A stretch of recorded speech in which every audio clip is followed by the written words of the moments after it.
तो दोस्तों, क्योंकि सांस भी कभी बहू थी कि आज के एपिसोड की शुरुआत में ऋतिक मुन्नी को मनाने की पूरी कोशिश कर रहा होता है। वो सफाई देता है कि मिताली को जो भी कुछ उसने कहा वो सिर्फ टिम्सी को बचाने के लिए कहा था। उसका मकसद सिर्फ मिताली के ईगो को शांत करना था ताकि वो टिम्सी की कस्टडी ना मांगे।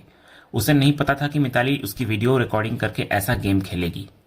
फिर ऋतिक मुन्नी को बैठाकर समझाता है कि वो चाहता है कि मुन्नी टिम्सी का ख्याल रखे, लेकिन एक आया की तरह नहीं बल्कि एक माँ की तरह। फिर ऋतिक को दुख भी होता है कि उसे आज अपने प्यार की सफाई देनी पड़ रही है। फिर ऋतिक मुन्नी को यकीन दिलाता है कि इस शादी का एकमात्र कारण सिर्फ प्यार है। ऋतिक हाथ जोड़कर माफी मांगता है और कहता है कि अगर मुन्नी को लगता है कि उसने गलत किया तो वो कोई भी सजा भुगतने को तैयार है। उसके आंसुओं में सच्चा पछतावा होता है। तभी मुन्नी की खामोशी ऋतिक को डरा देती है और वो उदास होकर दूसरी तरफ मुंह कर लेता है। तभी मुन्नी उसके सामने आती है और अपनी गलती मानती है। वो कहती है कि उसने एक गलत इंसान यानी मिताली पर भरोसा किया जो इसके लायक नहीं थी। फिर मुन्नी माफी मांगती है कि उसने ऋतिक से बात न करके अकेले ही परेशान होकर गलतफहमी को बढ़ने दिया। वो मानती है कि रिश्ते में बातचीत और भरोसा कितना जरूरी है, जैसा कि माँ ने उसको समझाया था। इधर गलतफहमी के बादल छट चुके थे। आंसुओं ने दिलों की दूरी को धो दिया था और प्यार एक बार फिर जीत गया था। इसके बाद ऋतिक भावुक होकर कहता है कि पता नहीं उसने कौन से अच्छे कर्म किए थे जो उसे मुन्नी मिली। तभी मुन्नी एक वादा करती है कि वे कभी एक दूसरे से कुछ नहीं छिपाएंगे और गलतफहमी को अपने रिश्ते के बीच नहीं आने देंगे। वे हमेशा याद रखेंगे कि वे पहले दोस्त हैं। तो ऋतिक भी फॉरएवर वाला प्रॉमिस कहकर मुन्नी को आई लव यू बोलता है। मुन्नी भी इधर आई लव यू टू कहती है और दोनों गले लग जाते हैं। फिर माहौल को हल्का करने के लिए मुन्नी ऋतिक को ऑफिस के लिए लेट होने की याद दिलाती है। तो ऋतिक मुस्कुराते हुए कलेक्टर साहिबा का हुक्म मानता है और खुशी खुशी ऑफिस निकलता हुआ नजर आता है। दूसरी तरफ वैष्णवी कुछ जरूरी पेपर्स साइन करवाने शांति निकेतन आई होती है। इधर मिहिर उसको टोकता है कि उसको तकलीफ उठाने की जरूरत नहीं थी क्योंकि वो खुद फैक्ट्री आने वाला था। तो वैष्णवी मजाक में कहती है कि उसे लगा कि क्योंकि तुलसी अंजार गई है तो शायद मिहिर का भी फैक्ट्री आने का मन नहीं करेगा। तो मिहिर भी हंसते हुए कबूल कर लेता है कि वैष्णवी का शक सही है। सच तो यही है कि वो फैक्ट्री सिर्फ तुलसी के लिए ही आता है। फिर इसी बातचीत के दौरान पार्थ छिपकर वैष्णवी को इशारे कर रहा होता है और उसे बुलाने की कोशिश करता है। तो वैष्णवी भी इशारों से ही मना कर देती है। तभी मिहिर के सामने ये सब कुछ चल रहा होता है और वैष्णवी की एक गलती से मिहिर को थोड़ा शक हो जाता है, लेकिन वैष्णवी बड़ी होशियारी से बात को घुमाकर संभाल लेती है। इसके बाद वैष्णवी बात को बदलती है और कहती है कि काकी के बिना घर और फैक्ट्री दोनों खाली खाली लग रहे हैं। तो मिहिर इधर कहता है कि तुलसी अंजार एक बड़े एक्सपोर्ट कंसाइनमेंट के लिए गई है, जिसके बाद फुल पेमेंट मिल जाएगी। उसके बाद वो सूरत जाकर बापजी का लोन चुकाएगी और शांति निकेतन के ओरिजिनल पेपर्स वापस ले आएगी। तो वैष्णवी खुश होती है कि सारा लोन खत्म हो जाएगा। तो मिहिर भी गर्व से कहता है कि सिर्फ तुलसी वापस नहीं आई है बल्कि वो घर को भी वापस ले आई है। वो कहता है कि शांति निकेतन अपने असली हकदार के पास लौट आएगा और ये सब तुलसी की वजह से मुमकिन हुआ है। इसके बाद मिहिर अपनी शिकायत करता है कि तुलसी बहुत जिद्दी भी है। वो कहता है कि उसने तुलसी को साथ चलने का ऑफर दिया था ताकि उसको कंपनी मिल जाए, लेकिन तुलसी ने साफ मना कर दिया, ये कहकर कि मिहिर उसके काम को और मुश्किल बना देगा। तो वैष्णवी मिहिर का हौसला बढ़ाती है। वो कहती है कि वैसे तो वो काकी की टीम से है, लेकिन इस मामले में वो पूरी तरह से मिहिर के साथ है। वो मिहिर को कोशिश करते रहने की सलाह देकर वहां से चली जाती है। इसके बाद मिहिर को अंगद का फोन आता है और वो जमशेदपुर के हालात पूछता है। तो अंगद इधर कहता है कि प्लान एकदम सही चल रहा है और वो जल्द ही फैक्ट्री में घुसने वाला है। फिर मिहिर अपनी बेटी यानी कि बृंदा का हाल पूछता है। तो अंगद कहता है कि बृंदा ने भी मैनेजमेंट को काफी इंप्रेस कर लिया है। तो ये सब सुनकर मिहिर दोनों की हिम्मत की तारीफ करता है और गर्व महसूस करता है और साथ ही साथ डर भी होता है कि उन्हें कुछ न हो। तो अंगद इस पर मिहिर को भरोसा दिलाता है कि माँ ने उन्हें तकलीफों का सामना करना सिखाया है, इसलिए वे हर मुश्किल को पार कर लेंगे। वहीं दूसरी तरफ पार्थ की हरकतों से परेशान होकर वैष्णवी उसको डांट लगाती है। वो पूछती है कि वहां आकर अजीब इशारे करने की क्या जरूरत थी, अगर मिहिर अंकल देख लेते तो क्या सोचते। तो पार्थ बिना घबराए अपनी बात पर कायम रहता है और डिनर डेट का वादा मांगता है वैष्णवी से। तो वैष्णवी मना करके जाने लगती है, लेकिन पार्थ उसको रोक लेता है और प्रॉमिस लेने की जिद करता है। तभी मिहिर वहां से गुजर रहा होता है और उन्हें बात करते हुए देख लेता है। वो सीधे पार्थ से सवाल करता है कि यहाँ क्या प्रॉमिस चल रहा है। तो पार्थ हड़बड़ा जाता है और बचने के लिए एक मन गढ़ंत कहानी बनाता है। वो कहता है कि वैष्णवी ने अकाउंट्स में कुछ गड़बड़ी कर दी थी जिसे वो समझा रहा था। तो मिहिर तुरंत उसको पकड़ लेता है क्योंकि उसने अभी अभी सारे अकाउंट्स चेक किए थे और सब कुछ सही थे। तो पार्थ फिर से बात को घुमाता है और वो वाले अकाउंट का बहाना बनाता है। जब मिहिर पूछता है कि कौन से वाले, तो पार्थ वैष्णवी की तरफ देखता है, लेकिन वैष्णवी उसे बीच मझधार में छोड़कर वहां से भाग जाती है।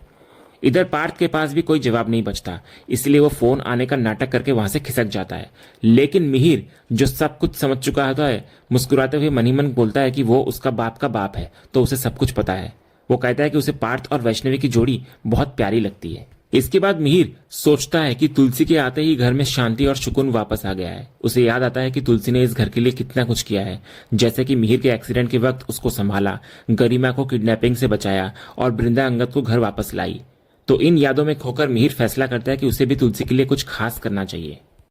वहीं दूसरी तरफ करण और नंदिनी के बीच तनाव अपनी चरम सीमा पर होती है। इधर करण नंदिनी के बर्ताव और बातों से आहत होकर कहता है कि उसे पता है कि नंदिनी उससे नफरत करती है। तो नंदिनी भी इस बात से इनकार नहीं करती और कहती है कि कम से कम करण को यह एहसास तो हुआ। जब नंदिनी वहां से जाने लगती है तो करण उसका हाथ पकड़ लेता है। वो भावुक होकर कहता है कि चाहे नंदिनी कितनी भी नफरत क्यों ना कर ले, लेकिन उसका प्यार कभी नहीं बदलेगा, न आज, न कल और न अगले जन्म में। नंदिनी तंज कसती है कि करण ने ये फिल्मी डायलॉग कहां से सीख लिए। फिर नंदिनी का दर्द फूट पड़ता है। वो कहती है कि वो करण के प्यार को सच मानती थी, लेकिन उसका भ्रम अब टूट चुका है। वो कहती है कि उसे अब समझ आ रहा है कि करण जो बोलता है वो सिर्फ बातें हैं, असलियत कुछ और है। तो इस पर करण उसको टोकता है, लेकिन नंदिनी हैरान होती है कि करण में अभी भी इतनी साहस है कि वो अनजान बनने का नाटक कर रहा है, जबकि वो जानता है कि नंदिनी को सब कुछ पता चल चुका है। फिर नंदिनी साफ कर देती है कि वो बहुत कुछ कर सकती है, लेकिन वो करण की तरह दूसरों को दुख नहीं देना चाहती। इसलिए सच्चाई जानने के बाद भी उसने उसे अपने दिल में छिपा कर रखा है, यहां तक कि मां को भी नहीं बताया। वो ऐलान करती है कि वो अमेरिका वापस नहीं जाएगी, क्योंकि वहां उसका दम घुटता है और उसके आत्मसम्मान को चोट पहुंचती है। वो मां का उदाहरण देती है कि कैसे उन्होंने अपने आत्मसम्मान के लिए सब कुछ छोड़ दिया था। तो करण घबराकर पूछता है कि क्या नंदिनी उसे छोड़ रही है। तो नंदिनी जवाब देती है कि वो अमेरिका छोड़ रही है। करण तुरंत हार मान लेता है और वो कहता है कि वो उसे वापस आने के लिए मजबूर नहीं करेगा, लेकिन वो खुद अपना सारा बिजनेस समेटकर हमेशा के लिए शांति निकेतन आ जाएगा, सिर्फ नंदिनी के लिए। लेकिन नंदिनी करण को सोचने के लिए कहती है कि क्या वो सच में उसके लिए आ रहा है या फिर। इतना बोलकर वो अपनी बात अधूरी छोड़ देती है। करण के पास इसका कोई जवाब नहीं होता और वो वहां से निकल जाता है। इधर कमरे के बाहर खड़ी परी ये सब कुछ सुन चुकी होती है। वो हैरान होती है कि नंदिनी ने ऐसा क्यों कहा। अगर करण नंदिनी के लिए इंडिया नहीं आ रहा तो आखिर वो कौन है जिसके लिए वो अपना सब कुछ छोड़कर आने को तैयार है। फिर परी ने जो सुना वो तुरंत जाकर ऋतिक को बताती है। ये सुनकर ऋतिक और मुन्नी दोनों हैरान नजर आते हैं। परी कहती है कि मामला बहुत गंभीर है और ऋतिक को समायरा से बात करनी चाहिए क्योंकि वो उसके बहुत करीब है। तो ऋतिक असमंजस में होता है क्योंकि समायरा अभी अभी नॉर्मल हुई है और वो उसको डिस्टर्ब नहीं करना चाहता, और माँ भी घर पर नहीं है। तो परी उसे कोशिश करने की सलाह देकर वहां से चली जाती है। इसके बाद मुन्नी ऋतिक की परेशानी को समझती है। तो ऋतिक अपना दर्द जाहिर करता है कि जिस करण और नंदिनी को वो अपना आइडल मानता था, आज उनका रिश्ता टूटते देखकर उसे बहुत तकलीफ हो रही है। तो मुन्नी कहती है कि अगर बड़ों की यह हालत है तो सोचो समायरा पर क्या बीत रही होगी। दूसरी तरफ मिहिर अचानक गौतम को फोन करता है। इधर गौतम अपनी आदत के मुताबिक ताना मारता है, लेकिन मिहिर उसको इग्नोर करके थैंक यू बोलता है। वो गौतम का शुक्रिया अदा करता है कि उसने अपनी माँ को मनाकर शांति निकेतन लाया। मिहिर इसे परिवार और खुद के लिए बहुत बड़ा काम मानता है। तो गौतम तंज कसता है कि कम से कम मिहिर को पता तो चला कि उसका बेटा किसी लायक है। तो मिहिर उसको सारे गिले शिकवे भुलाकर दामिनी और नकुल के साथ घर वापस आने का न्योता देता है। वो कहता है कि उसे और उसकी मां को गौतम की बहुत जरूरत है। तो गौतम इस पर अपनी कड़वाहट नहीं छिपा पाता और फिर से करण का नाम ले लेता है। उसे लगता है कि जब घर में सबका लाडला बेटा दी ग्रेट करण मौजूद है तो मिहिर को अचानक उसकी याद क्यों आई। तो इस पर मिहिर उसको समझाता है कि वो जानता है कि गौतम भले ही ऊपर से कितना भी नाराज क्यों ना हो, लेकिन अंदर से वो अपने परिवार से बहुत प्यार करता है। लेकिन गौतम अपनी बात पर अड़िग रहता है और अपनी प्राथमिकता साफ कर देता है, उसकी पत्नी दामिनी और बेटा नकुल। उसे तुलसी की वो नसीहत भी याद आती है कि एक इंसान को अपने परिवार के साथ खुश रहना चाहिए। तो इस बात ने उसे एहसास दिला दिया होता है कि उसे अपने परिवार को वापस लाने के लिए हर मुमकिन कोशिश करनी चाहिए। वो मिहिर को बताता हुआ नजर आता है कि अब उसका एकमात्र मकसद उन्हें वापस लाना है। तो मिहिर उसके फैसले का समर्थन करता है और सम्मान भी करता है और उसको दिल से आशीर्वाद देता है। वो कहता है कि जैसे गौतम ने अपनी मां की जिद तोड़कर उन्हें घर वापस लाया, वैसे ही नकुल और दामिनी भी उसकी बात मान जाएंगे। मिहिर उसे बाप बेटे के रिश्ते की गहराई को समझाता है और कहता है कि जब वो नकुल से मिलेगा तब उसको समझ आएगा कि एक पिता के लिए उसका बेटा क्या मायने रखता है। दूसरी तरफ अंगद नौकरी की भीख मांग रहा होता है, लेकिन बिक्कू गुस्से में होता है। इधर मंगल की हरकत का गुस्सा अंगद पर उतरता है और बिक्कू उसको धक्का देने की धमकी देकर वहां से भगा देता है। तो अंगद भी चुपचाप वहां से निकल लेता है। इधर भारती अपने पिता को समझाती है कि मंगल की सजा अंगद को देना गलत है।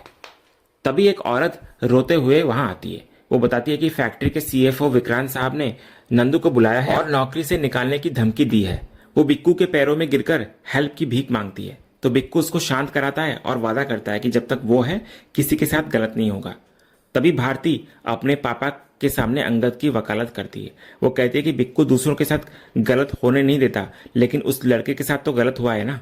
वो बिक्कू को याद दिलाती है कि अंगद अच्छा लड़का है, तो बिक्कू कहता है कि वो अंगद के बारे में बाद में सोचेगा, फिलहाल नंदू का मामला ज्यादा जरूरी है। दूसरी तरफ फैक्ट्री के अंदर हंगामा मचा हुआ होता है। इधर सीएफओ विक्रांत एक गरीब वर्कर नंदू को कॉलर से घसीटता हुआ लाता है और सबके सामने उसे एक जोरदार तमाचा जड़ देता है। वो इल्जाम लगाता है कि नंदू ने बैंक से निकाले गए फैक्ट्री के पैसे चुराने की कोशिश की। नंदू खुद को बेकसूर बताते हुए कहता है कि पैसे उसने नहीं बल्कि खुद विक्रांत ने चुराए हैं। फिर फ्लैशबैक में असली कहानी सामने आती है। नंदू ने विक्रांत को वर्कर्स की पगार के पैसे चुराते हुए रंगे हाथों पकड़ लिया था। जब नंदू ने उसका विरोध किया और सबको सच बताने की धमकी दी तो विक्रांत ने उसे झूठे इल्जाम में फंसाने का प्लान बना लिया। फिर फ्लैशबैक खत्म होता है। इधर विक्रांत के 2 चमचे गवाही देते हैं कि नंदू चोर है। फिर विक्रांत उसे नौकरी से निकालकर बाहर फिकवाने का हुक्म देता है, तो वृंदा इधर बीच बचाव करती है, लेकिन कोई उसकी नहीं सुनता। वो विक्रांत को टोकती भी है कि यह तरीका गलत है, उसे बोलने का मौका देना चाहिए था, लेकिन विक्रांत अपनी हेकड़ी दिखाता है। वो कहता है कि फैक्ट्री चलाने के लिए सख्ती जरूरी है, वरना ऐसे कई नंदू पैदा हो जाएंगे। वो वृंदा की किताबी बातों का मजाक उड़ाता है और कहता है कि वर्कर्स को डराकर रखना पड़ता है, लेकिन वृंदा चेतावनी देती है कि वर्कर्स को डराकर नहीं रखा जा सकता, इससे काम पर असर पड़ेगा। वो साफ कहती हुई नजर आती है कि अब से कोई भी फैसला उसके बिना नहीं लिया जाएगा। फिर वृंदा के जाने के बाद विक्रांत अपनी असली चाल अपने आदमी को बताता हुआ नजर आता है। वो चाहता है कि नंदू रोता हुआ बिक्कू के पास जाए और बिक्कू हंगामा खड़ा कर दे। इधर विक्रांत का प्लान होता है कि इस बवाल से वृंदा को यकीन हो जाएगा कि फैक्ट्री में जो भी गड़बड़ हो रही है वो मैनेजमेंट की नहीं बल्कि वर्कर्स की वजह से हो रही है। अगले सीन में अंगद बिक्कू के सामने होता है। वो खुशी और हैरानी से पूछता है कि क्या सच में उसका सिलेक्शन हो गया है। तो बिक्कू पुष्टि करता है कि उसने अंगद को नौकरी दे दी है और वो कल से फैक्ट्री आ सकता है। तो इधर अंगद को लगता है कि उसकी फैक्ट्री में एंट्री हो गई है और अब उसका काम आसान है, लेकिन बिक्कू एक शर्त रखता हुआ नजर आता है कि नौकरी ज्वाइन करने से पहले उसे एक इम्तिहान देना होगा। तो अंगद उत्साह में कह देता है कि वो एक नहीं बल्कि 100 काम करने को तैयार है।